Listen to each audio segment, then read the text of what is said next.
O dia 31 de março é uma data especial na história do Espiritismo. Foi neste dia que ocorreu o primeiro diálogo entre as irmãs Fox e o espírito de uma pessoa que tinha sido assassinada 5 anos antes na casa em que eles moravam, numa pequena cidade do estado de Nova York chamada Hydesville, nos Estados Unidos da América do Norte. A família Fox, que era metodista, tinha alugado aquela casa de madeira um ano antes. Ali moravam o Sr. John David, sua esposa Margaret e suas 2 filhas, Kate, de 9 anos, e Margaret, de 12 anos.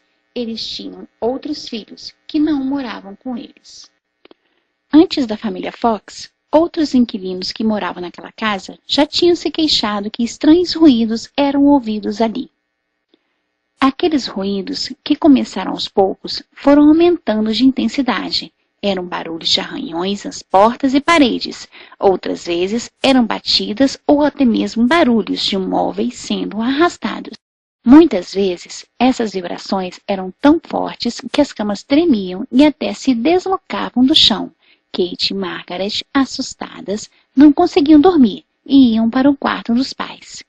Kate, a mais nova, teve uma ideia: desafiar aquela força invisível, começando a dialogar com ela. Batendo palmas, falou: "Senhor Pé Rachado, faça o que eu faço." Imediatamente, ela ouviu o mesmo número de batidas. Kate continuou: "Agora faça exatamente como eu. Conte 1, 2, 3, 4 e bateu palmas. As batidas foram exatamente iguais. A senhora Fox então passou a fazer perguntas. Pediu ao desconhecido para dizer a idade de suas filhas e a resposta do número de batidas foi correta. Estabeleceram então uma espécie de comunicação com o espírito, criando um alfabeto do tipo telegrafia espiritual. Descobriram então que este espírito comunicante, que tinha sido um vendedor ambulante de nome Charles Rosman, tinha sido assassinado a golpes de facada há 5 anos por uma pessoa chamada Sr. Bell, que na época habitava aquela casa.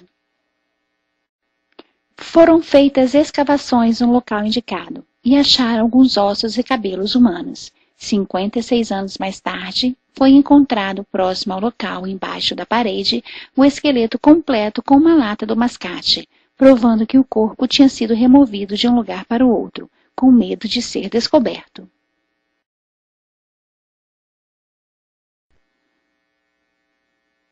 Em 1855, Hippolyte Léon Denisard Rival, professor francês de aritmética, pesquisador de astronomia e magnetismo, foi convidado por um amigo seu a ver de perto essas manifestações que ocorriam nos salões da capital francesa. Rival tinha então 51 anos e já ouvira sobre o assunto das mesas girantes e não entendia bem o que estava acontecendo. Homem criterioso, Rival não se deixava levar por modismos e, como estudioso do magnetismo humano, acreditava que todos os acontecimentos poderiam estar ligados à ação das próprias pessoas envolvidas e não de uma possível intervenção espiritual. O professor então participou de algumas sessões e algo começou a intrigá-lo. Percebeu que muitas das respostas emitidas através daqueles objetos inanimados fugiam do conhecimento das que faziam parte do espetáculo. Como os móveis por si só não poderiam mover-se, havia algum tipo de inteligência invisível atuando sobre eles e respondendo aos questionamentos dos presentes. Rival presenciava a afirmação daqueles que se manifestavam, dizendo-se almas dos homens que viveram sobre a terra. Foi então que uma das mensagens foi dirigida ao professor. Um ser invisível disse-lhe ser um espírito chamado Verdade, e que ele, Rival, tinha uma missão a desenvolver, que seria a codificação de uma nova doutrina. Atento aos dizeres do espírito e depois de muitos questionamentos à entidade, pois não era um homem de impressionar-se com elogios, resolveu aceitar a tarefa que lhe fora incumbida. Através dos espíritos, Rival descobriu que uma de suas encarnações anteriores foi um sacerdote druida de nome Allan Kardec. Foi então que resolveu adotar este pseudônimo durante a codificação da nova doutrina, que viria a se chamar Doutrina Espírita, ou Espiritismo. No início, para receber dos espíritos as respostas sobre os objetivos de suas comunicações e os novos ensinamentos, Kardec utilizou um novo mecanismo, a chamada cesta peão. Nas bordas das cestas, os médiuns, pessoas com capacidade de receber mais ostensivamente a influência dos espíritos, colocavam suas mãos e, através de movimentos involuntários, as frases-respostas iam se formando. Com o decorrer do tempo, a cesta peão foi dando lugar à utilização das próprias mãos dos médiuns, fenômeno que ficou conhecido como psicografia.